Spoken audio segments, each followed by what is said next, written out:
मनोहर कहानियाँ। एक छोटे से गांव में रवि नामक एक लड़का रहता था।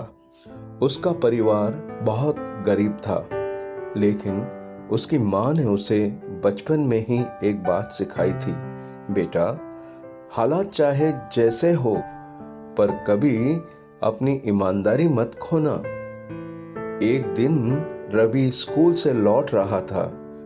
रास्ते में उसे सड़क के किनारे एक बटुआ यानी पर्स पड़ा हुआ मिला।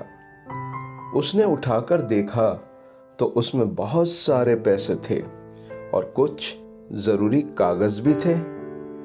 रवि के मन में एक पल के लिए विचार आया, अगर ये पैसे मैं रख लूं तो माँ की दवा आ जाएगी, घर का राशन भी आ जाएगा। लेकिन अगले ही पल उसे अपनी माँ की बात याद आई। ईमानदारी सबसे बड़ी दौलत है।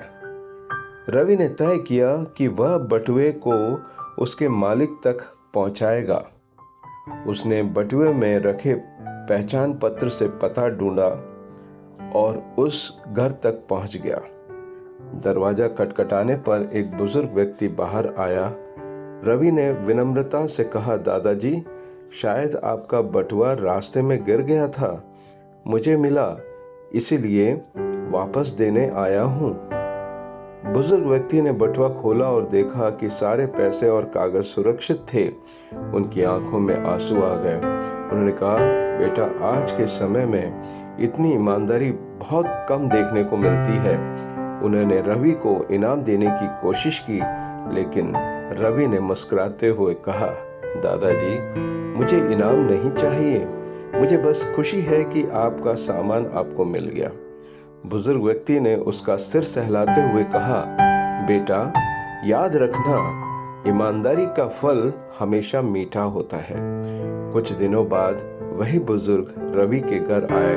उन्होंने उसकी पढ़ाई का पूरा खर्च उठाने का फैसला किया। उस दिन रवि की माँ की आंखों में गर्व के आंसू थे, क्योंकि उन्होंने समझ लिया था कि गरीबी इंसान को छोटा नहीं बनाती, लेकिन ईमानदारी उसे बहुत बड़ा बना देती है। इस कहानी से हमें क्या सीख मिलती है? ईमानदारी कभी भी तुरंत फायदा नहीं देती, लेकिन अंत में वही इंसान को सबसे बड़ा बना देती है।